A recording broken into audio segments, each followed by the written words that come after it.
Assalamualaikum Dr. Ed. Waalaikumsalam. Dengar tak? Dah, clear. So kita tengok soalan first, cara express menangkan tumbuh perut. Right.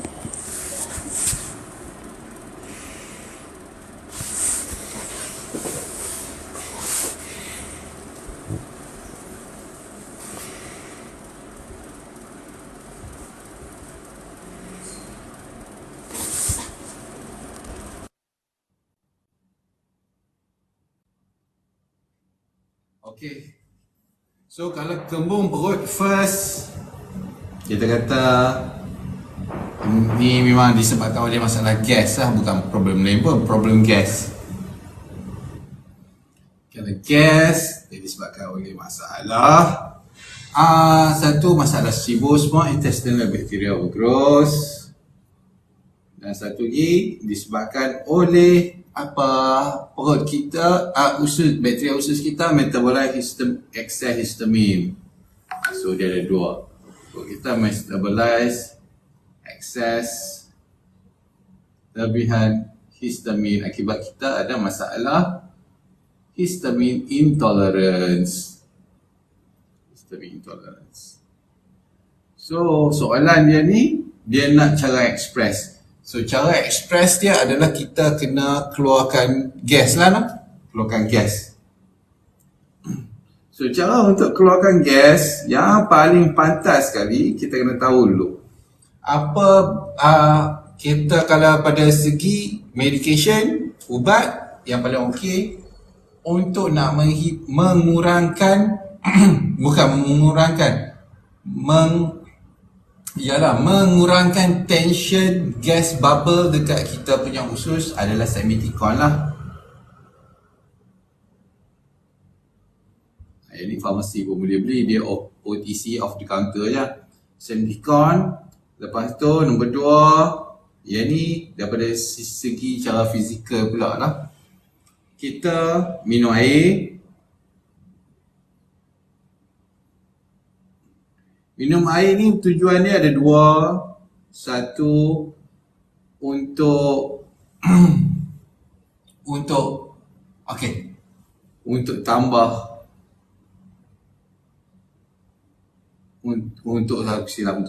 untuk mengurangkan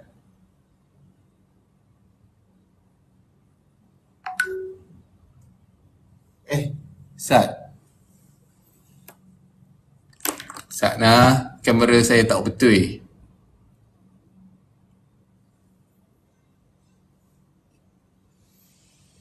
Okey. Tidak betul ya? Okey, boleh bicara. Mana pen ni? Baru pegang pun dah hilang lah. Poket lah.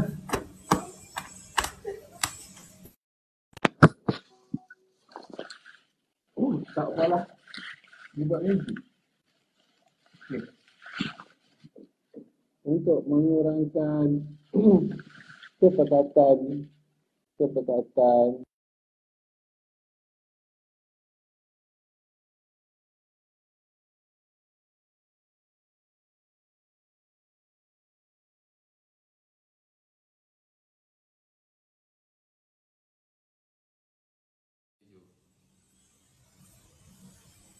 basic dose.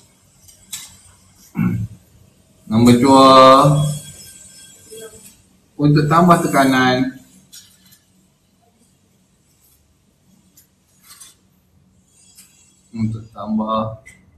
berpukul lah senang kata, sebab kita tambah liquid.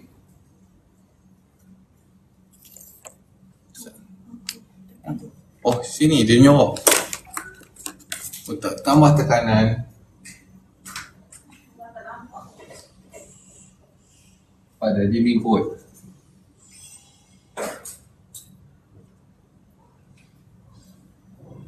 So dua benda ni akan relaxkan kita punya otot LES. Relax otot LES untuk memudahkan kita sendawa.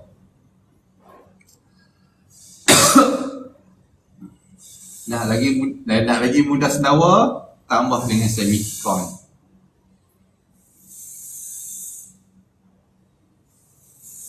Okey, ini dia punya formula untuk secara ekspres lah noh. Ni cara ekspres. Jauh. Okey, jauh pula dah. Okey, kita dekatkan lagi. Okey. Okey, lepas tu satu lagi untuk hidung sumbat. Hidung sumbat dia selalunya disebabkan oleh masalah, kita buat ini hidung sumbat. Hidung sumbat selalu masalah sebab kita acid reflux. Acid reflux ataupun masalah histamine intolerance juga menyebabkan masalah hidung sumbat.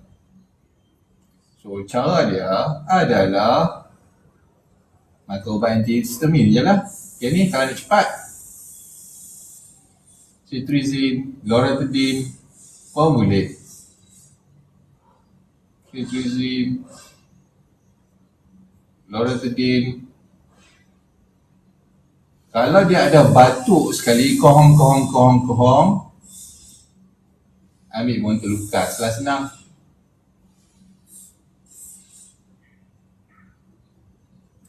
Okey, settle.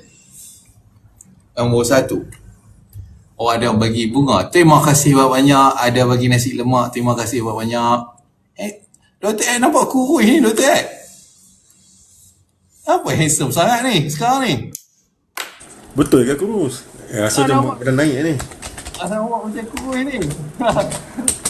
Rasanya sebab telefon baru ni. Telefon baru dia, Oh, dia telefon mengecelkan. baru sebab tu dia cantik. Kerap tak urut-urut. Dia kalau nak urut ni, bahagian yang kita rasa sakit, keras, lengoh, sakit, keras, lengoh, letih. Okey, sebab apa? Sebab sistem ni, contoh macam orang kena influenza, kena dengue, dia boleh mengurangkan kita punya penghasilan diagnosis. Contohnya tak langsung kita akan mengalami masalah sistem intolerance. Sebab tu untuk orang kena influenza ni boleh sakit badan, pinggang, sakit badan lah.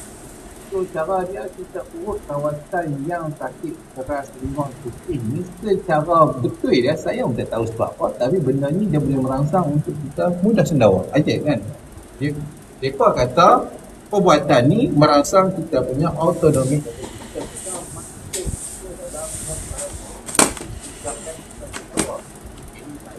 Mereka kata, saya nak kata macam benda ni betul. Tak juga. Okey.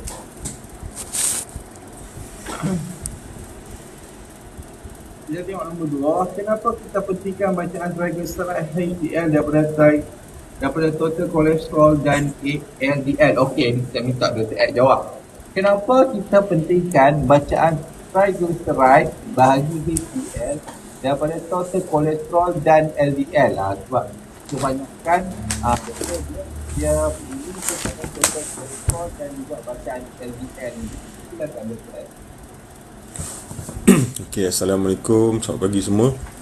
Okey, kalau ikut kalau kita doktor sampai sekarang masih lagi dia berpegang kepada LDL, HDL kan. Dia kata LDL tu kolesterol jahat, HDL tu kolesterol baik kan. Memang kami diajar daripada awal dulu medical school sampai sekarang masih lagi ramai yang berpegang kepada konsep LDL kolesterol jahat. So kena tengok LDL. Kalau LDL tinggi, risau. Confirm dia punya potensi nak ada kata orang tersumbat tinggi.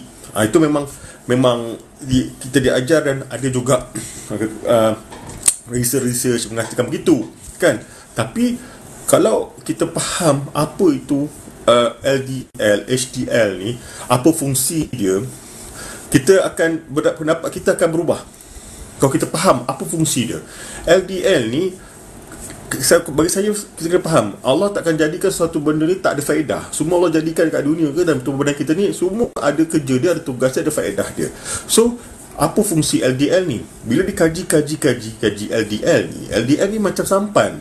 Dia pembawa apa? Pembawa pelbagai benda, pembawa kolesterol, pembawa fatty, pembawa apa, imun sistem kita. Dia pembawa, tukang bawa kan. Kalau LDL ni terlampau rendah dalam tubuh badan kita, otak kita, cognitive function kita, cara kita berfikir kita akan jadi lembab, akan jadi lemah. Imun sistem kita pun akan jadi lemah, kan? Sebab fungsi LDL ni terlalu banyak. So kalau kita faham LDL ni, betul, LDL ni ada LDL yang tak yang jahat, orang kata jahat kan, tapi LDL ni ada LDL yang baik. Dia ada dua, type A, type B. Type A, type B. Yang type B, betul, type B yang tak sihat. Type A ni yang bagus. Macam mana kita nak tahu yang LDL, kalau kita ni LDL dalam sistem badan kita tinggi tu, kita nak tahu type A, type B. Kalau di Malaysia susah nak cari makmal yang boleh differentiate type A, type B. Setahu saya nak kena hantar overseas. Tapi dia punya sifir mudahnya, kita tengok kita punya sugar control kita, glucose control kita pun saya lebih suka tengok HbA1c 3 bulan ke 6 bulan punya kontrol, nak bandingkan dengan fasting blood glucose. Kenapa saya kata saya tak berapa suka fasting blood glucose sebagai dia punya meter nak tengok gula kita? Sebab badan kita akan keluarkan gula sendiri bila kita memerlukan. Contohnya time kita berpuasa, kita tak makan gula, betul tak? Kita tak makan apa, kita berpuasa. Tetapi dalam satu masa badan kita akan memerlukan tenaga. Kita dah lemah, akan memerlukan tenaga, automatically badan kita akan mulakan proses gluconeosis, keluarkan gula sendiri.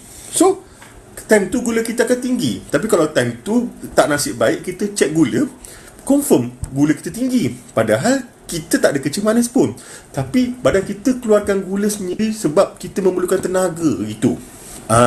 So saya lagi suka dia punya parameter dia adalah HbA1c, kontrol gula 3 bulan ke belakang. So kalau kontrol gula cantik, tak ada masalah dalam paras yang terkawal, dan dalam sama LDL kita tinggi. So kebarangkalian tinggi, LDL yang tinggi itu adalah type A, LDL yang elok. LDL yang elok. Tapi anda kata HbA1c kita tinggi, paras yang kata orang, ini orang ada masalah kecil manis, kategori kecil manis, dan LDL dia pun tinggi. So kat situ kebarangkalian besar, LDL yang tinggi itu adalah LDL type B yang tak sihat. So LDL type B tak sihat inilah yang kebarangkalian tinggi menyebabkan kita punya saudara clot, tersumbat. So that's why dalam MBB kita lagi suka tengok, kita suka ambil bacaan triglyceride dan HDL. Triglyceride kan dengan HDL kan, betul tak? Betul lah, triglyceride dengan HDL nak bandingkan dengan LDL dengan total kolesterol. Sebab apa triglyceride? Kita dah tahu tak, triglyceride tu memang, yes, triglyceride is fatty, benda yang padu. LDL ni tukang angkut, LDL, HDL tukang angkut triglyceride. So kalau seorang tu tengah amalkan gaya hidup sihat, percayalah, permulaan 6 bulan pertama dia ubah kehidupan dia ubah lifestyle dia. Bila dia cek darah 6 bulan pertama tu, percayalah triglyceride dia akan tinggi, LDL pun akan tinggi. Kenapa? Tubuh badan kita nak keluarkan triglyceride kita dan perlukan pengangkut. Siapa pengangkut dia? LDL lah pengangkut dia. That's why siapa yang gaya hidup sihat, percayalah triglyceride dia permulaan dia akan tinggi, LDL pun akan tinggi. Tapi after 6 months ke atas, dia still continue gaya hidup sihat dia, ubah lifestyle dia, lama-lama dia akan normalize balik. HDL akan kembali tinggi balik, LDL akan rendah, triglyceride akan normalize balik. So jangan takut siapa yang baru bermula kata orang gaya hidup sihat, exercise, makan betul balik, makan biar sedap semua kan, betulkan balik semua gaya hidup kita. Jangan takut dalam masa 6 bulan ni, pasal triglyceride tinggi ni. Kenapa LDL tinggi ni? Badan kita tengah nak buang triglyceride yang tak elok tu, dan LDL ni membantu keluarkan. Dan percayalah, kalau LDL kita rendah, kita punya liver akan produce LDL sendiri. Badan kita yang produce LDL sendiri sebab perlu LDL diperlukan. So that's why parameter dalam MBB ni kita lagi suka ambil triglyceride dan HDL. Kita buat ratio dia.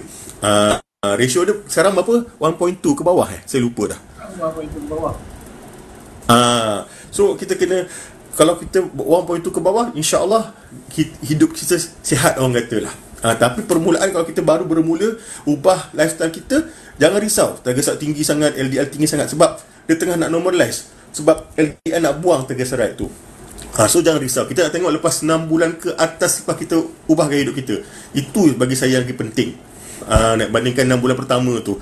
Percayalah, confirm akan tinggi, gula akan tinggi semua permulaan tu, sebab badan kita akan keluarkan tenaga lagi banyak, gula akan lagi banyak, triglyceride pun nak dibuang, LDL akan tinggi lagi. So 6 bulan pertama kita mulakan gaya hidup sihat kita tu, jangan risau sangat.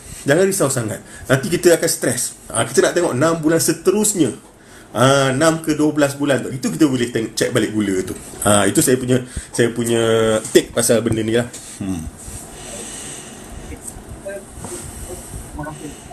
Suka soalan sebab saya dah jawab semua dah. So kita pergi soalan nombor 3. Sebab apa minum kopi boleh pening? Sebab kopi tu dia ada pening. So kalau orang nak buat bacaan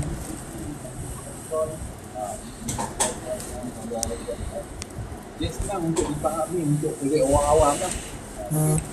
Kolesterol kalori ni kolesterol ni jadi itu yang faham.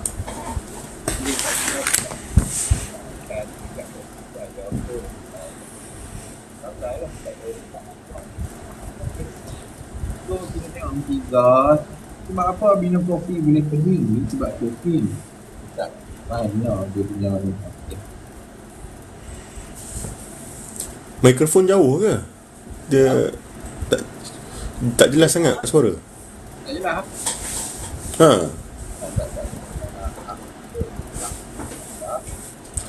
Tak pakai AirPod Tak pakai AirPod. Tapi boleh dengar. Korang dengar. Sebab dia bila pergi dekat whiteboard tu jadi jauh lah. Okey, tak apa.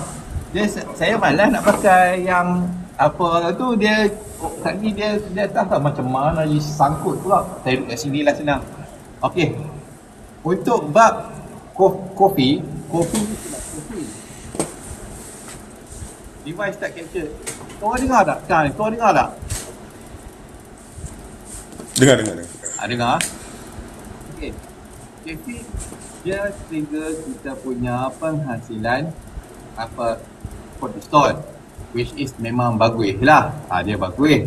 Tapi kalau orang tu mengalami masalah, orang kata kekurangan penghasilan kortisol atau kurang kebolehan untuk menghasilkan kortisol, ataupun dia dalam tempoh satu jangka masa panjang penghasilan kortisol dia sangat tinggi, HP hypertrophic adrenal terganggu akibat masalah radang histamin, histamin toleran, dan dia akan menyebabkan orang tu minum kopi boleh pening. So cara dia macam kopi MBB ni, yang kopi MBB yang mana nak order ni, insyaAllah minggu depan dah ada balik dah, sebab kita terputus untuk pesanan. Ya, kita kena balancekan kopi dengan yang boleh mengurangkan keboleh orang kata keboleh tekanan kot, keboleh triggeran keboleh atau Tigerming masih sangat bagus lah, sebab tu untuk yang bikinnya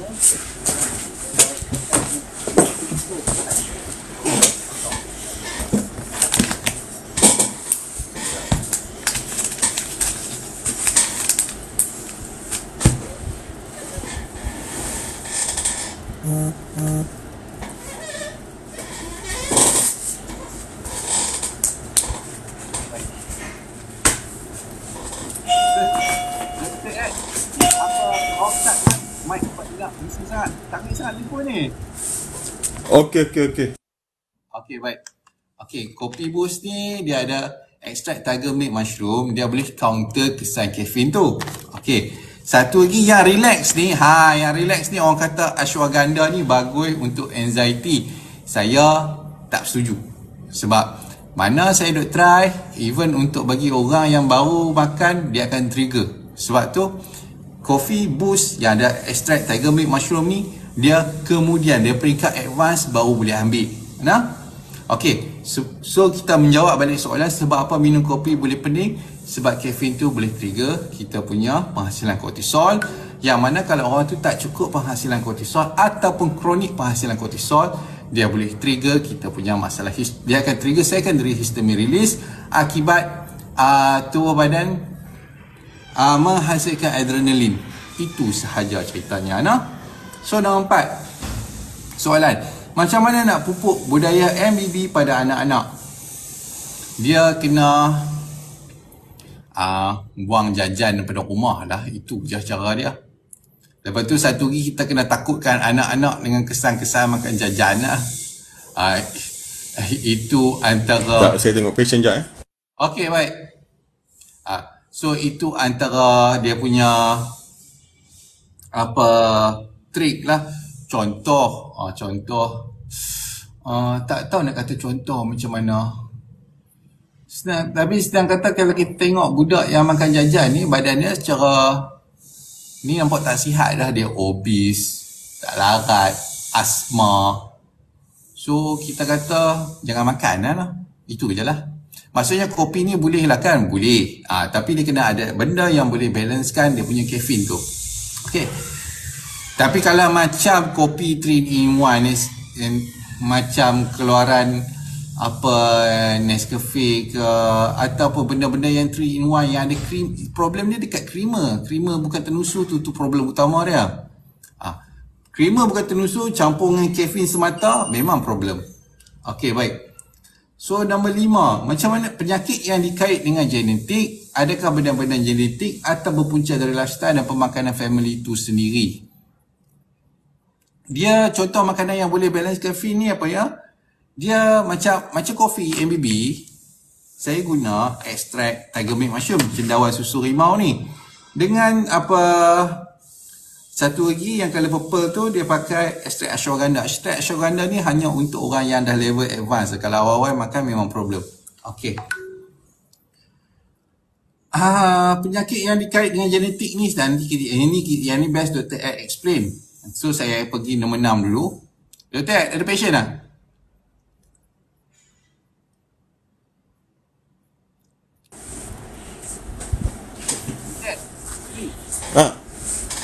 Boleh jawab soalan?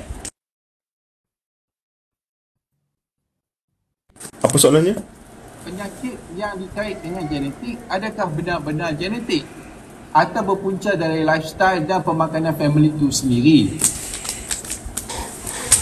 Okay, dalam medical ada pendapat awalnya memang kalau causes of pathology of diseases lah, salah satunya adalah hereditary. Hereditary tu maksudnya genetik lah, maksudnya keturunan. Tu memang ada dalam dari segi doktor, memang ada causes of diseases, pathology, apa punca dia. At the end last genetik. That's why kalau ada orang tu ada kecil manis kan, family mak ayah ada kecil manis, ada potensi ada kecil manis.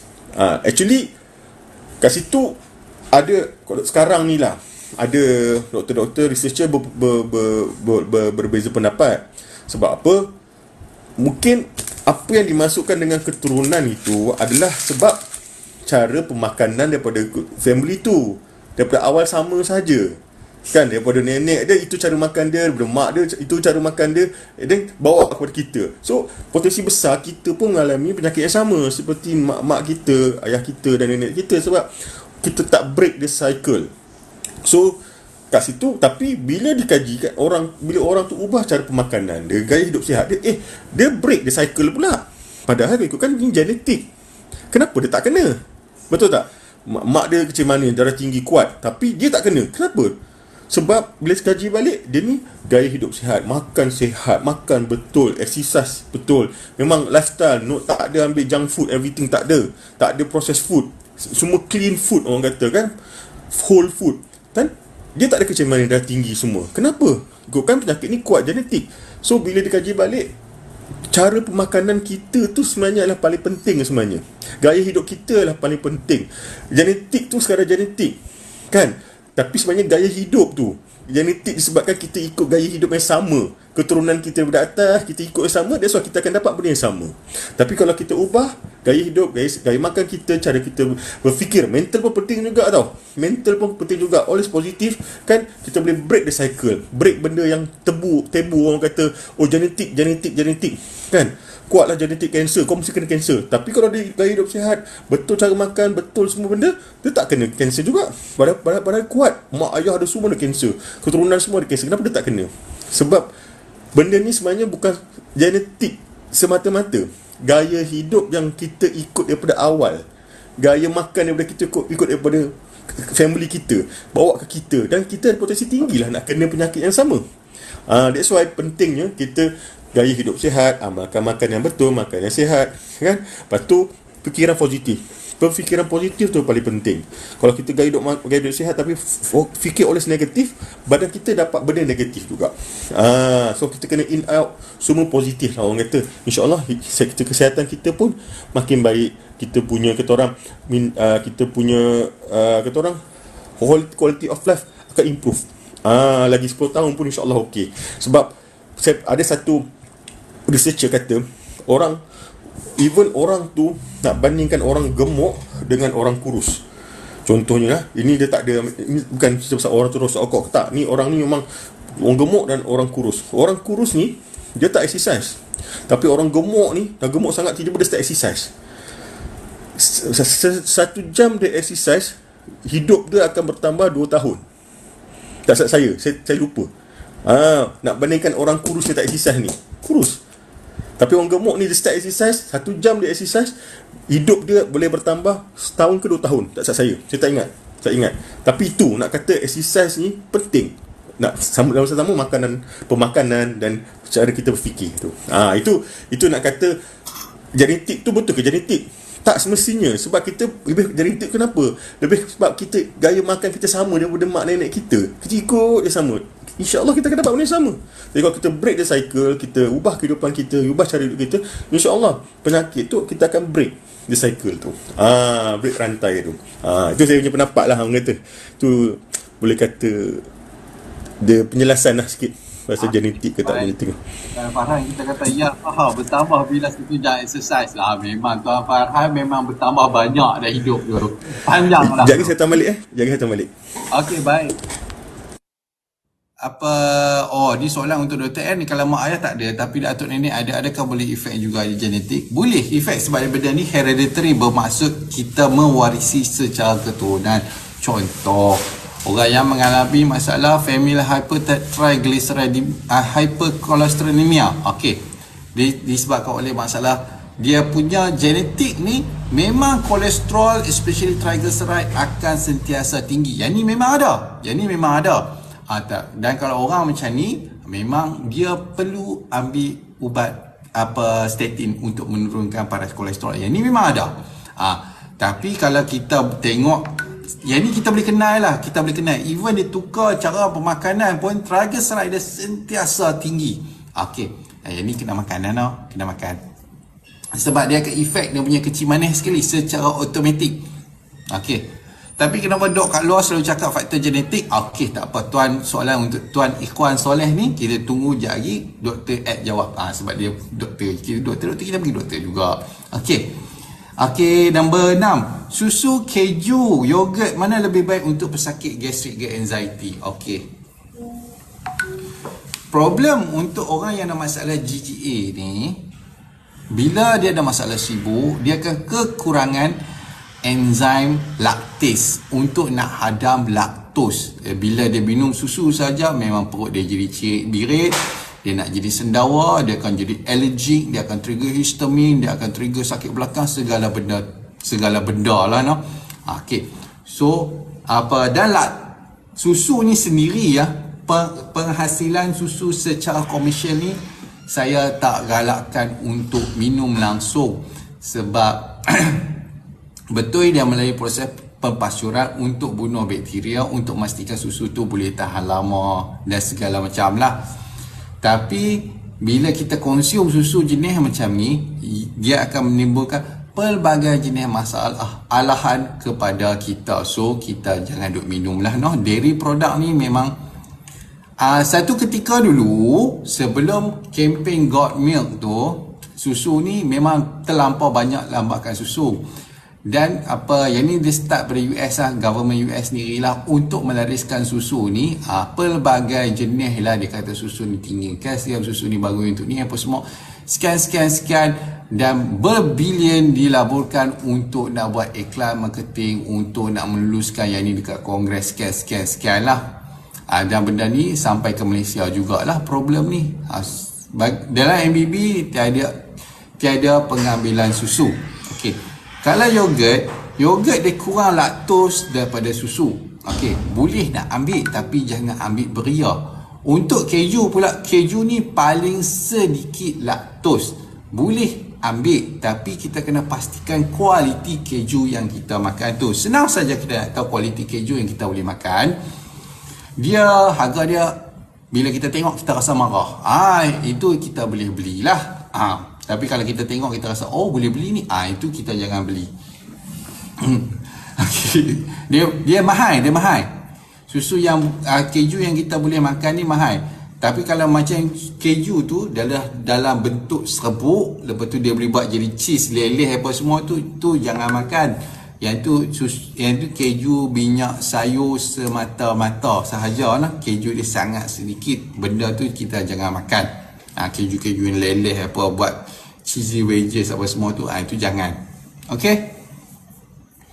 Boleh ke makan daging merah setiap hari? Boleh, memang tak ada langsung masalah. Bab ni memang langsung tak ada masalah. Untuk explanation dia panjang, tapi kalau dia sedang kata seminggu tu untuk seorang dewasa ambil dalam 1 kilo, okey lah, tak ada masalah pun. Sebab even kita ambil orang tu berat dia dalam 60 kg, berat dia 60 kg, tetap tak mencukupi untuk sekilo daging seminggu. Sebab daging ni kita tengok kalau kita nak kira consider protein dah kepada gram berat badan, 1 gram 1 gram protein in milk,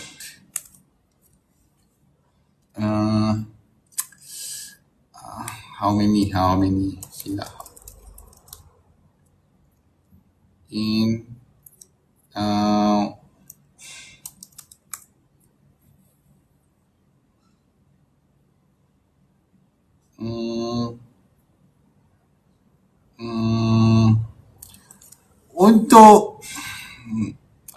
untuk 100 gram hanya ada 20.9 gram protein sahaja.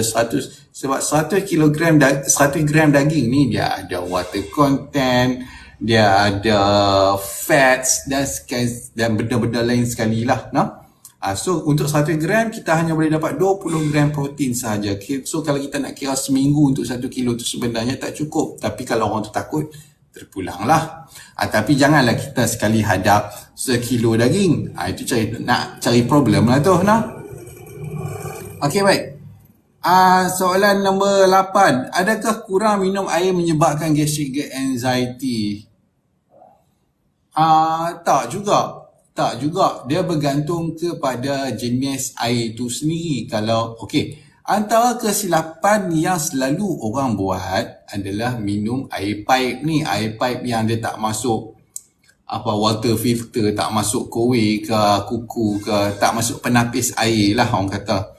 Dia terus pada tap water tu, pilih air tu, dia ambil, dia jerang ni, dia panaskan tu lah. Lepas tu dia minum air tu. Air tu tak boleh lah sebab dia tinggi dengan klorin, tinggi dengan fluoride. Dua benda tu dia tak bagus lah nak kata kita minum dalam tempoh jangka masa panjang, sebab benda tu boleh mengubah flora dan fauna usus kita, menyebabkan berlakunya pelbagai jenis masalah lagi. So kalau nak better, pasanglah penapis air tu. At least dia membuang klorin tu, bolehlah nak minum air tu. Ataupun paling better sekali kita ambil air mineral water. Itu paling elok sekali. Okey, ada yang cakap ambil suplemen fiber banyak kurang bagus untuk gastric gut anxiety. Dia untuk suplemen fiber ni, dia penting untuk kita bagi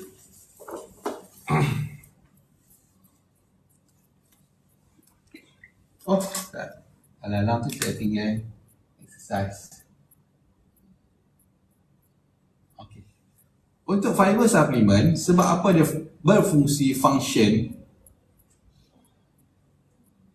Sebab dia prebiotik. Prebiotik adalah makanan kepada probiotik. Tugas dia adalah untuk bakteria usus kita jenis macam Lactobacillus. Allah tak, saya tak dengar pula. Okey, jenis macam Lactobacillus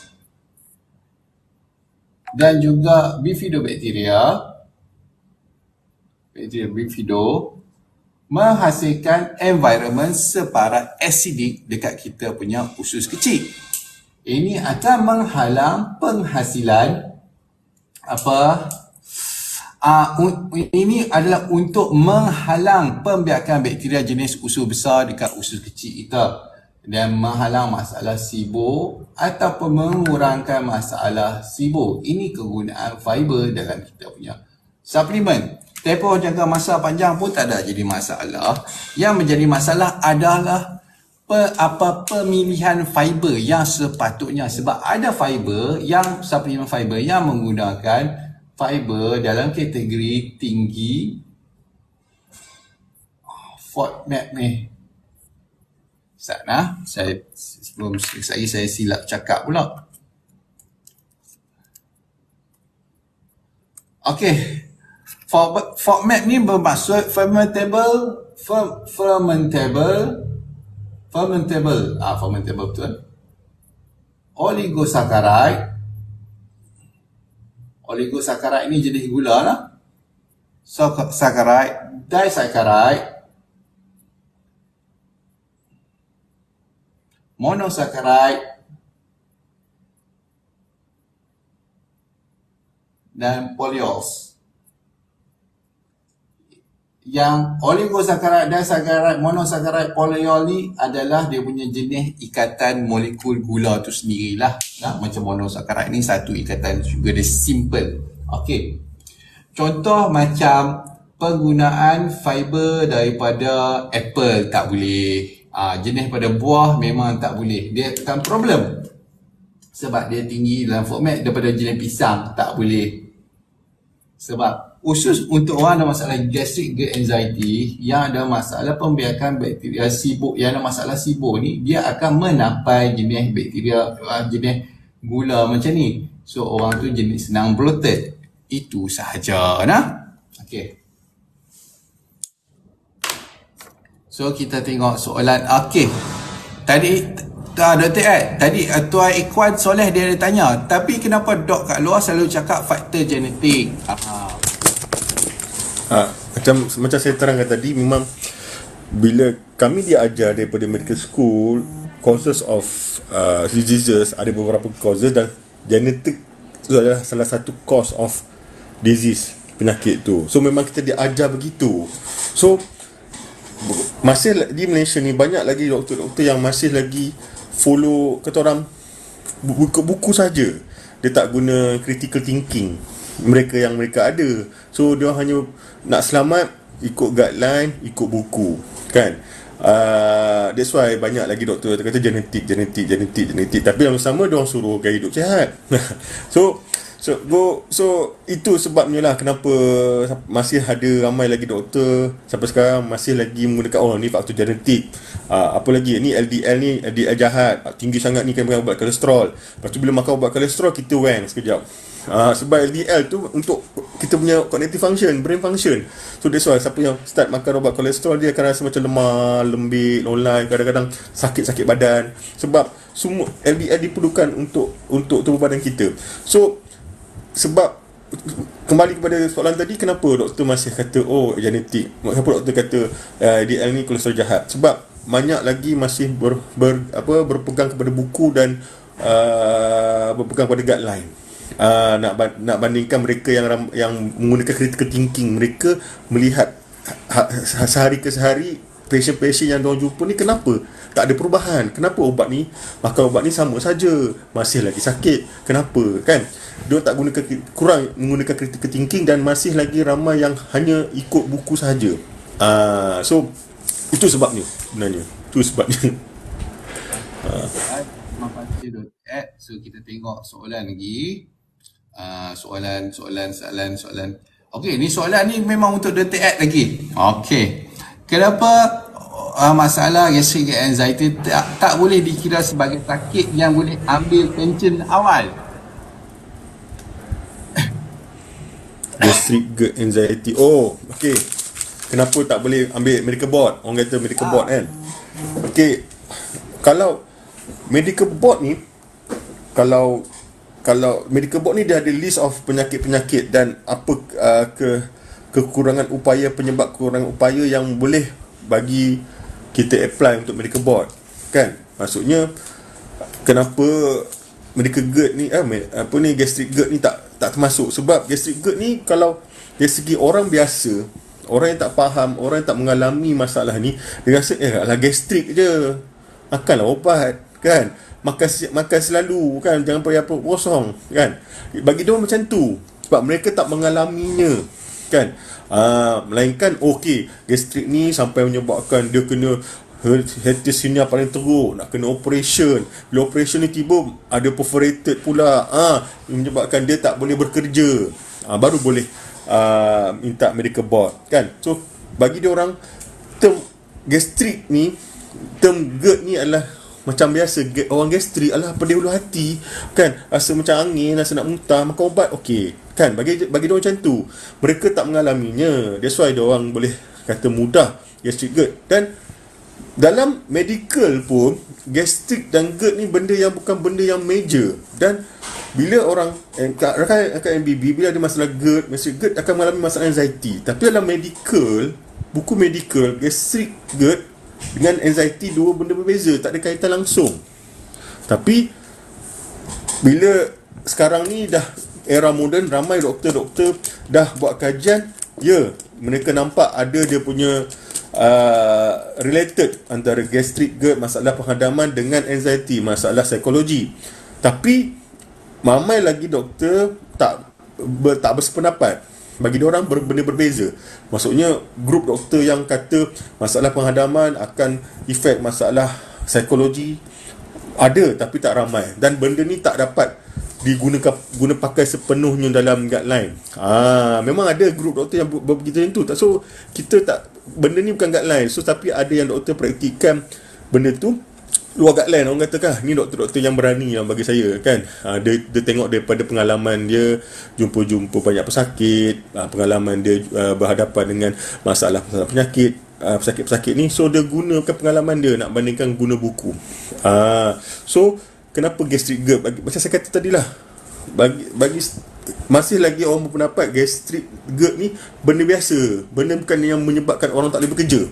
Kalau orang kata kalau ala gastrik sampai tak boleh kerja ni mengada-ngada. Betul, memang macam tu. Makan je obat tu, kan? Makan obat, InsyaAllah boleh hilang gastrik. Bagi dia macam tu, kan? That's why tak termasuk dalam list untuk medical board. Benda ni nak ubah memang payahlah, sebab medical board ni masih lagi berpegang kepada WHO punya guideline juga. Penyakit-penyakit semua kita masih berpegang pada WHO. Itu masalah dia.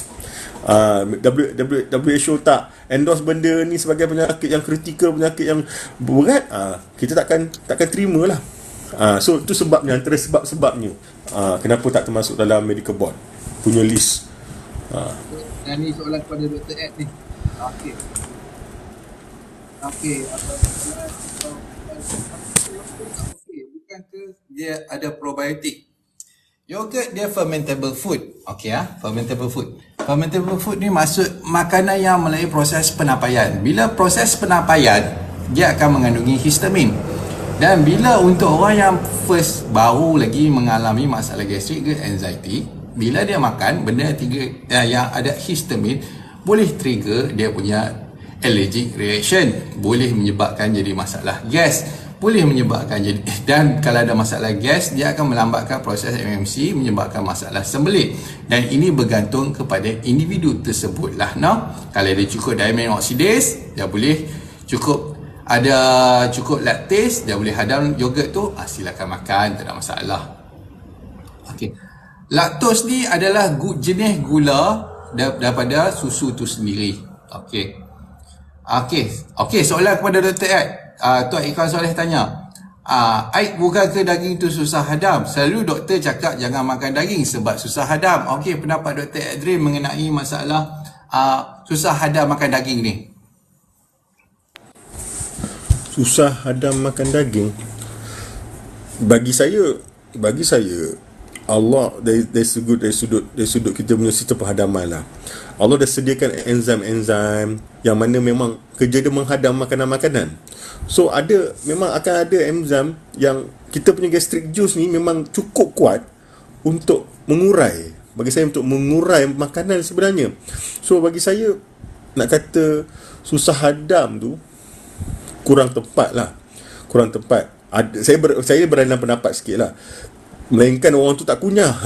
Kalau dia makan telan, itu memang susah lah urai kan. Tapi kita that's why lah kita makan, kita kena kunyah betul-betul, lepas tu baru kita telan. So lagi perut kita mudah urai dengan acid juice tu, gastric juice kita tu.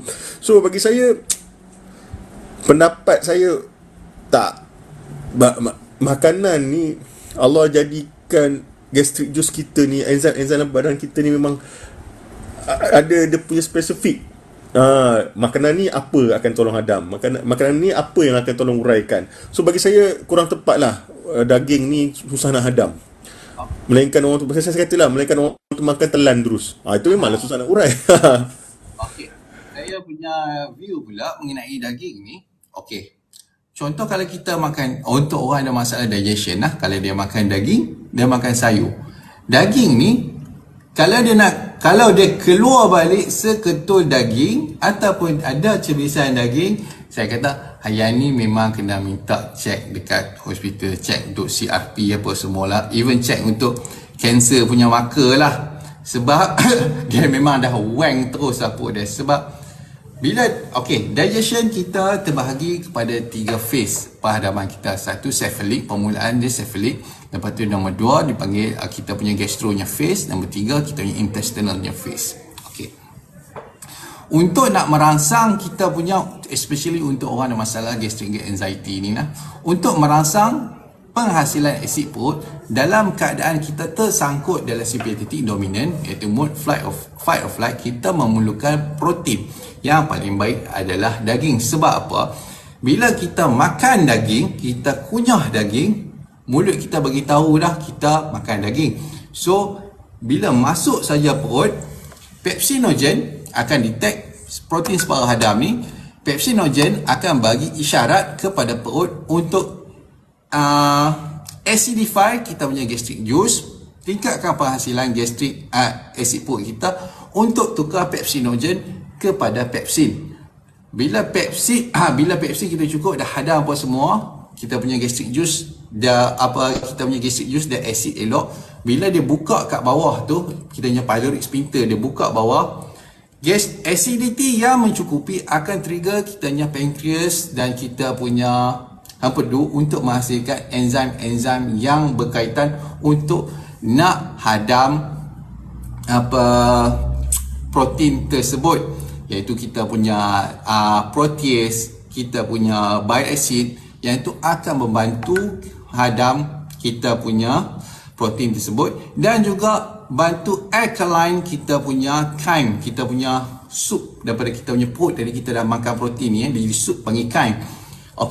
Sodium bikarbonat ni akan alkaline kita punya chyme tu, dia tak bagi kita berlaku duodenum ulcer. Kalau tidak, benda ni akan berlaku kalau kita kurang makan daging, kurang makan protein, especially protein lah. dia akan menyebabkan mudah berlaku duodenal ulcer dalam keadaan orang yang terperangkap dalam mode sympathetic dominant mode fight or flight ni. Okey, satu lagi, kita punya digestion, penghadaman kita adalah acid base. Kita bukan macam lembu ataupun binatang-binatang yang jenis makan sayur, buah-buah ni. Tak, kita punya digestion adalah acid base. Bermaksud sebab tu kita ada taring. Dia kalau lembu, dia bergantung kepada fermentation punya digestion. Sebab tu dia dapat perut. Sebab tu dia boleh makan rumput, badan dia boleh jadi besar. Kalau kita makan sayur semua, tak jadi besar lah, kecuali macam kalau kita tengok influencer apa yang bodybuilding kata, dia buat muscle dengan vegetarian, dia membohong. Maksud dia ada mengambil pengambilan steroid sekali, sebab mustahil untuk orang tu boleh gain muscle tanpa makan protein. Even dia makan dia kata dia makan nuts apa semua untuk cari protein, membohong juga, sebab benda tu susah nak urai. Jenis-jenis tumbuhan ni susah nak urai kita punya usus. Dia bukan optimum untuk kita punya makan. So makanlah daging. Okey, soalan Tuan Hafal Ultra bantu cepat sembuh usus, insya-Allah. Hafal Ultra ni latest kita akan launch pada 25 hari bulan ni sekarang ni harga pre-order lagi. Kalau nak harga pre-order. Daging. So soalan lagi. Macam Tuan Ikhwan Saleh, try makan yogurt sebelum tidur Tuan. Saya try, alhamdulillah tak ada apa di perut dah. Bermaksud masalah gastric anxiety tu tak teruk lah. Yang saya masukkan dengan orang yang rasa macam sentiasa rasa nak bunuh diri apa semua tu, jangan buat lagi lah benda-benda yang ada histamin ni. Makanan tinggi histamin ni jangan makan lagi. Macam mana cara nak turunkan triglyceride? Triglyceride dia correlate ni orang kata apa bahasa Melayu lah, dia bersamaan kot, berkesinambungan dengan kita punya bacaan gula. Kalau kita punya bacaan HbA1c tinggi, bacaan random blood sugar kita pun tinggi, kita punya triglyceride mesti akan tinggi sekali. So cara nak turunkan triglyceride mudah saja. Jangan makan tepung gluten terutamanya. Jangan makan benda yang ada minyak sayur, iaitu vegetable oil, canola oil, rapeseed oil, apa saja yang pada bijirin daripada bijirin. Kalau pada buah macam kelapa sawit, minyak kelapa boleh ambil, tak masalah. Last sekali, dairy product. 3 benda ni saja. Dairy product ni susu lah. Pasteurized dairy product. 3 benda ni. Ada rakaman tak dapat dengan live? Ada rakaman. Betul ke magnesium glycinate untuk orang yang susah nak dapat deep sleep?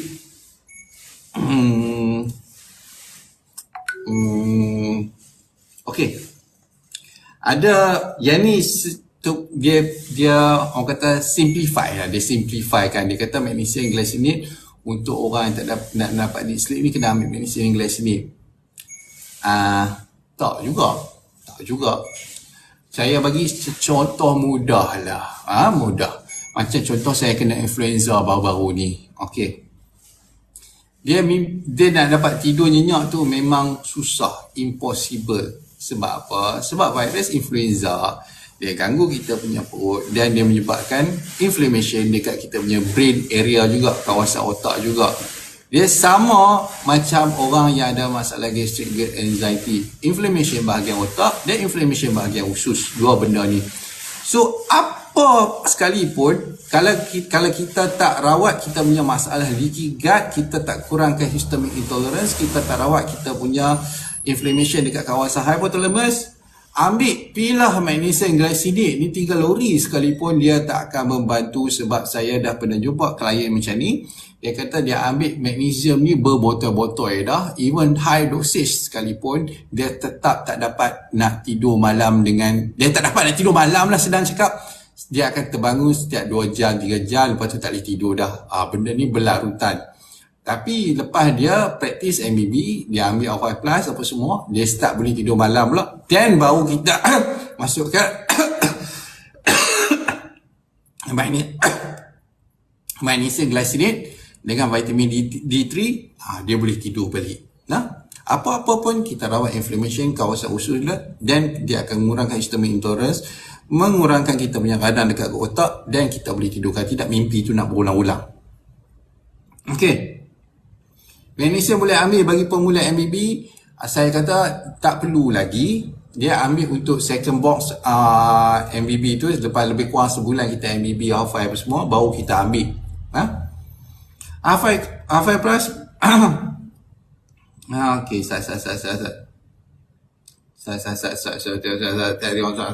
soalan. Okey, saya tak ada minum manis langsung. Doktor, apa yang boleh minum? Ni dia takut nak minum manis. Macam mana Dr. Ed? Sebab banyak orang cakap tak boleh minum manis ni, bahaya. Silakan Dr. Ed. Bahkan Dr. Ed punya view.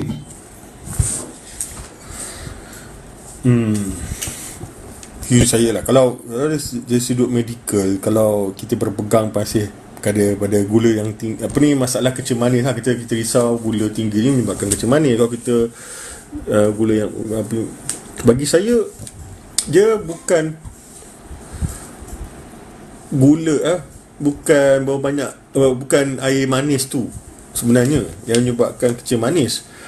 Actually badan kita nak mengurai gula tu, badan kita nak menyimpan gula tu, badan kita nak menggunakan gula tu sebagai tenaga.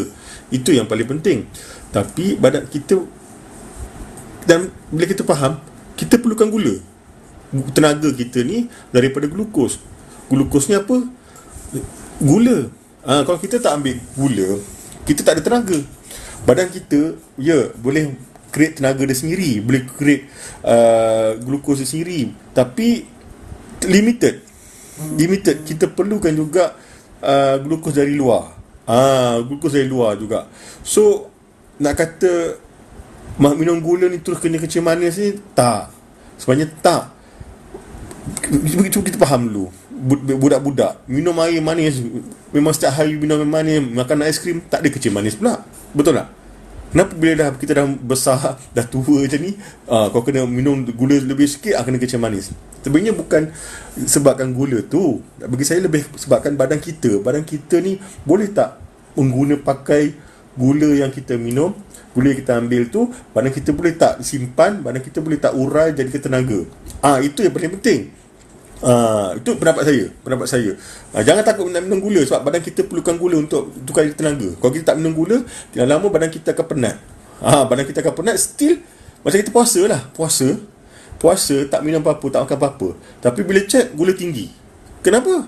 Kalau kita pergi jumpa doktor, cek gula dah belas, padahal puasa. Padahal kita tak jaga, tak minum air gula langsung, kita puasa. Kenapa tinggi? Sebab badan kita perlukan tenaga, badan kita akan urai gula tu, keluarkan gula tu sendiri. Faham tak maksud saya? So kalau kita tak minum gula pun, badan kita still akan keluarkan tenaga. Tapi benda tu limited lah. Storage badan kita ni limited. Satu masa nanti kita akan deplete dengan glucose storage. Lama-lama badan kita akan jadi lemah sangat. So jangan risau nak minum air gula, tapi bagi saya in moderation, berpada-pada, jangan berlebihan. Itu saja. Satu lagi, saya punya view pula, gula ni pengambilan benda manis lah, pengambilan benda air manis lah, saya kata pengambilan gula, senang kata gula tebu ni, dia adalah satu keperluan untuk orang yang ada masalah yang sugar anxiety ni. Satu keperluan. Antara sebabnya keperluan adalah cara penggunaan tenaga, apa tu lagu rancak sangat. Cara penggunaan gula untuk orang yang ada masalah terperangkap dalam mood sympathetic dominant akibat masalah dia punya brain inflammation yang menyebabkan gangguan HPA axis dia, menyebabkan masalah histamine intolerance ni. Dia menggunakan gula mostly daripada oral, daripada apa yang dia makan melalui proses glycolysis lah. Glycolysis ni pula berlaku dalam keadaan anaerobik, iaitu tiada oksigen. Sebab kita tahu untuk orang yang terperangkap dalam mood sympathetic dominant ni, kebanyakan masa dia akan kurang bekalan darah dekat dia punya tangan dan kaki, yang ni menyebabkan rasa kebah, rasa tingling apa semua, rasa mencucuk-cucuk apa semua ni. So proses glycolysis, penggunaan gula dalam keadaan aerobik ni, dia akan menghasilkan hidrogen ion yang akan mengoksidakan dia punya otot, dan ni sebenarnya adalah satu keperluan juga untuk dia nak memulakan proses gluconeogenesis nanti, penguraian otot dan bersumber tenaga. Sebab kita tahu untuk orang yang GGA ni, dia nak masuk, nak guna ketosis, guna lemak sebagai sumber tenaga, tak boleh. Dan dia nak start guna tenaga daripada dia punya glycogen pun tak boleh, sebab dia tak ada storage glycogen. Simpanan glycogen hanya glycogen ni, simpanan gula dekat kita punya otot, hanya berlaku bila orang tu berada dalam keadaan mood rest and digest dalam satu tempoh jangka masa yang agak panjang lah. Maksud dia boleh exercise, dia boleh workout, baru ada simpanan glycogen. Dan ni baru bila sampai dia glycolysis ni habis guna gula daripada dia punya oral, selama 2 jam saja, dia akan start satu proses dia namakan sebagai glycogenolysis, penggunaan glycogen sebagai sumber tenaga. Yang ni glycogen tak ada, ketosis tak boleh masuk, dia akan masuk proses gluconeogenesis, penguraian otot dan sumber tenaga. Yang ni kita tengok dia punya muscle strength makin kurang pada hari-hari, dan dia kerak lapar setiap 2 jam dia akan lapar. Nah, so cara nak selesaikan masalah ni macam biasa, selesaikan masalah di 3 dulu, amah 5+ dulu dengan MBB. Okey, asal detail lah kot saya jawab soalan tu. Bab gula ni, satu lagi, gula ni diperlukan untuk lepas makan, penting untuk nak bawa masuk kita punya garam kepada kita punya darah. Dengan bantuan gula tebu ni, kita makan garam daripada makanan kita tu, dia akan jadikan VIP untuk masuk dalam kita punya darah. No? Baru kalau tak, sebab benda ni saya dah jumpa awal-awal saya buat MBB dulu. Awal-awal MBB ni, dia memang hardcore, suku-suku separuh, gula tak boleh ambil langsung. Memang hardcore lah kita ikut. Tapi kita tengok, apa yang jadi dekat orang adalah dia akan sentiasa haus. Dia akan senang jadi water retention, tak terpasai. Akibat masalah kekurangan garam ni sendiri. So, bila kita introduce benda manis dalam dia punya diet lepas dia makan, benda ni, problem ni soft. Dia tak jadi masalah haus sentiasa tak terpasai tu. Dan dia punya energy, especially yang dah start workout ni, dia tak drop. Okey, contoh. Contoh, bila orang tu dah start workout, yang MBB ni start workout, dia dapati dia punya prestasi tu makin menurun hari-hari ke hari. Tapi bila kita start introduce benda manis dalam dia punya diet selepas dia makan, dia dapati dia punya prestasi tu boleh naik macam tu balik. So itu kepentingan gula. Yang ni kita tak sembang lagi bab orang kata IF ni bagus, ni sekian ni bagus apa semua. Dia untuk orang ada masalah digestion, saya memang tak syorkan dia terus buy IF sebab dia akan mengelepar nanti. Okey. Tuan, saya nak tanya kenapa dalam mulut saya penuh dengan air liur? Sebab reflux. Bila kita reflux, dia akan menyebabkan jadi banyak air liur. Tapi tak apa tau, dia lagi bagus daripada tak ada air liur langsung. Itu problem. Tapi kalau ada air liur ni, maksud dia reflux lah. Reflux ni kita urut bagi sendawa, bagi muntah angin apa semua, dan dia akan okey sendiri. Okey. So soalan magnesium boleh ambil bagi pemula MB, dia jawab dah. Half-5+ boleh turunkan basaan kolesterol ke? Boleh, tapi kena praktis MBB sekali nah. Okey.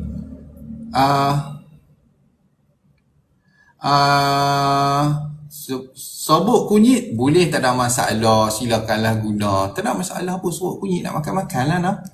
Okey, so kita jawab soalan kita ada berapa lagi?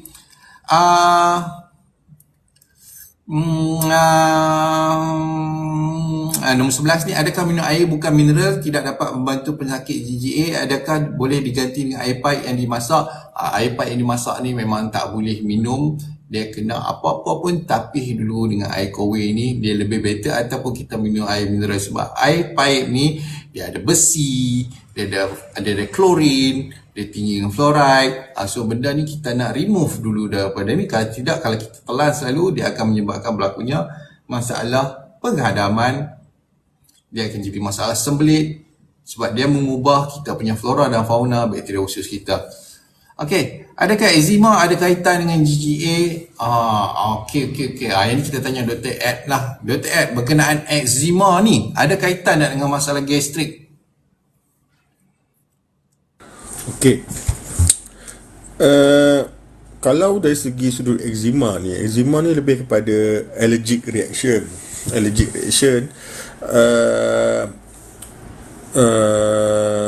Sebabkan histamin. Betul tak? So, kalau kita fikir dari sudut histamin pula, siapa ada masalah GERD ni, gastrik ni pun ada kaitan dengan histamin juga. Betul tak? So, nak kata dia kait direct ni tu mungkin tak. Dia bukan kait terlampau direct. Sebab eczema ni dia lebih kepada skin barrier kita dah rosak. Structure skin barrier kita dah rosak. So dalam sama kita ada allergic satu benda allergen tu masuk dalam kulit kita menyebabkan allergic reaction. Ataupun kita makan suatu benda, kita terkena satu benda yang allergic dan menyebabkan allergic reaction. Apa maksud allergic reaction? Maksudnya histamin kita tinggi. Dia histamin tinggi, dia akan pergi ke kulit kita akan menjadi allergic reaction. Kalau kita faham histamin ni apa, demam pun demam tu pun suhu badan kita naik pun disebabkan histamin juga contohnya, kan. So salah satu simptom histamin tinggi adalah eczema, gatal-gatal kulit. So nak kata dia berkait direct tu mungkin tak, kan. Tapi dia ada kaitan dengan histamin, yang mana histamin pun kita tahu ada dapat dengan gastric GERD ni juga. So itu saya punya pendapat lah, kan. Tapi ada juga research mengatakan siapa yang ada masalah penghadaman, dia punya masalah eczema yang dia hadapi akan bertambah teruk. Ada kajian saya pernah baca tu, kajian dia masalah penghadaman ni, kan. Siapa ada masalah penghadaman dan bersama ada allergi, ada eczema, so akan bertambah teruk eczema dia. So mungkin kaitan dia melalui histamin tu. So itu saya punya pendapat lah mengenai hal ni. Saya dulu orang yang mengalami masalah eczema yang sangat teruk lah. Tangan ni tak serupa tangan dah lah sebenarnya. Ni dah okey banyak. Kalau dulu tangan ni habis kering berayak semua ni tangan ni, sampai kaki-kaki semua sekali lah. Tapi kalau bila kita praktis MBB, kita amal 5+, benda tu kurang sampai hari ni macam tak ada apa sangat lah, tinggal parut sikit je lah. Itu je lah. Okay, so untuk soalan lagi kita tengok soalan sebut kunyit. Saya try hafal ultra ni boleh. Kalau yang baru-baru lagi rasa tak sesuai untuk IF, kalau dah lama MBB okey rasanya, ya memang betul. Sebab cara kita penggunaan tenaga kita tu sendiri, dia benda ni panjang. Kalau orang dia kata ada masalah sekian-sekian, dia untuk orang yang kurang ada masalah digestion, dia boleh tahan lapar, dia tak ada rasa macam vibe, dia senang kata sakit sikit sajalah, boleh praktis IF, ada benefit. Tapi kalau untuk orang yang ada gastric anxiety, nak tidur malam tak boleh, mood rasa macam nak marah orang, rasa nak nangis, rasa nak terjun kereta, lepas tu sembelit teruk sampai 2-3-4 hari tak boleh buang air besar, jangan praktis IF, tak boleh. Sebab dia memerlukan makan dengan kerap, dia memerlukan ikutlah, kalau lapar tu makan sajalah, nak makan 6 kali ke 7 kali tak ada masalah. Dia benda IF ni dia akan datang dengan sendirinya, kita tak perlu nak paksa pun, dia akan datang dengan sendirinya.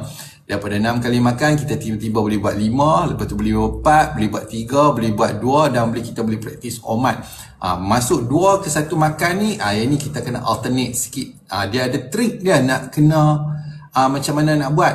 Dia selalunya kalau untuk orang buat IF saya 2 kali sehari, dia kalau nak maintain, nak ke omat, dia kena workout sekali. Dia kena bagi ada kebolehan untuk bersenam. Okey, berbalik kepada untuk bersenam tadi, saya lupa nak cakap, sangat penting untuk kita praktis stretching dululah, flexibility training ni, terutama untuk orang ada gastric anxiety, untuk mengelakkan berlakunya kecederaan otot. Sebab kita tahu dia orang ni dia sebelum ni proses dia orang ni sentiasa kurang bekalan darah kepada dia punya tangan dan kaki, pinggang, menyebabkan proses penggunaan gula tu berlaku dalam keadaan anaerobik, tiada oksigen. Berlakunya pengumpulan hidrogen ion mengoksidakan bahagian otot tersebut. So otot ni jadi stiff, jadi kerah. Kalau dia tak stretching, dia terus buat workout, dia terus berlari ataupun buat benda-benda yang lasak secara tiba-tiba, kemungkinan besar akan mudah berlakunya injury, dan ni akan delay dia punya pemulihan. So penting untuk stretching. Stretching ni lagi penting daripada kita terus berlari ataupun terus kita buat weightlifting. Penting stretching dahulu, lepas tu baru kita buat. Stretching ni kita buat dalam 15 minit dulu. Kita stretch kita punya otot satu badan apa semua ni, then baru kita start buat workout kita.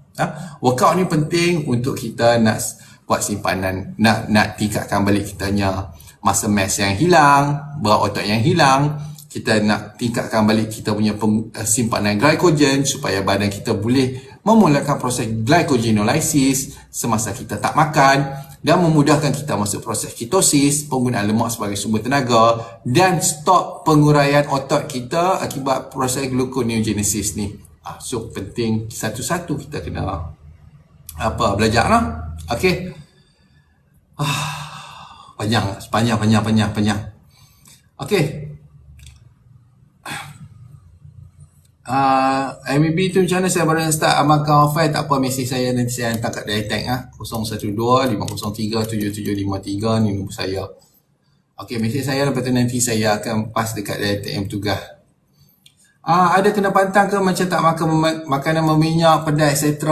Kita makan, tak ada masalah. Pedas ni macam capsaicin ni penting untuk trigger kita punya selera makan. Tapi kita kena adjust mengikut kita punya simptom. Okey. Okey, tak ada, saya beli dekat official Shopee. Okey, tak ada masalah, sebab beli kat official, message saya. Nombor telefon saya tu ada ada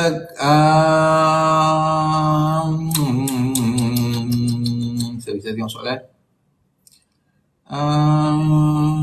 So menjawab soalan pada Tuan Jiwa Kacau, IF ni bagus, tapi kita kena bagi ada kebolehan untuk nak guna, kita kena bagi kebolehan untuk kita boleh memulakan proses glycolysis dalam environment ada oksigen. Maksudnya kita dah keluar pada mode sympathetic dominant tu. Lepas tu kita kena boleh simpan glycogen, mulakan proses glycogenesis dengan kita workout. Nombor 3, yang ni bila kita dapat nombor 3 ni, kita akan dapat sekali lah proses ketosis, penggunaan gula pada kita punya lemak. Nombor 4, dia akan hentikan proses gluconeogenesis, iaitu penguraian otot sebagai sumber tenaga. Okey. Cuka apple nak makan-makan lah. Tak ada masalah pun nak makan-makan. Kita ambil lepas makan okey je, tak ada masalah pun. Tapi kalau nak kata dia terus membantu apa semua, bantu tu bantulah juga, tapi taklah dia kata solusi utama dia. Tak. Okey. Pandangan Dr. Ed, saya memang sangat ni Tuan Razman kita, saya pula kurang gula intake dan air everyday menerat. Kalau Tuan Razman lepas makan nasi kandak pun gula 4 lebih saja, tak makan nasi kandak pun 4 gula lebih saja, maksudnya sangat-sangat optimum untuk penggunaan gula Tuan Razman tu. So memang tak ada masalah langsung. Maksudnya Tuan Razman guna gula secara optimum. Glycogen pun boleh simpan elok, tengok badan ketui-ketui elok so memang tak ada masalah langsung lah.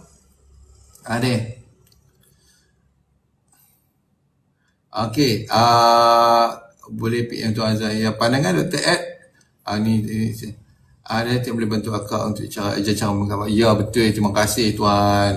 Tu dia dijawab semua dah, settle masalah. Kalau nak makan cuka apple, silakan, tak ada masalah pun. Sila. Sedap buat ayam ke apa, okey je, tak masalah pun. Tapi dia ambil lepas makan lah, paling okey sekali ambil lepas makan. Okey, satu dah ni, kita nak habiskan sikit lagi soalan. Buah-buahan apa terbaik untuk gastric anxiety? Nak makan semua buah boleh, tak ada masalah pun. Cuma buah tembikai yang jenis fiber tinggi ni, yang tinggi dalam FODMAP tadi lah, fermentable oligosaccharide, disaccharide, monosaccharide dengan polyol. So macam buah tembikai tu janganlah no. Yang buah-buah lain tu kita ambil saja besar-besar ibu jari ni, selit masa kita tengah makan nasi, akan okey saja. Dan jangan makan buah-buahan ni secara keseluruhan semua tinggi dalam FODMAP. Tinggi jenis kepelbagaian gula ni.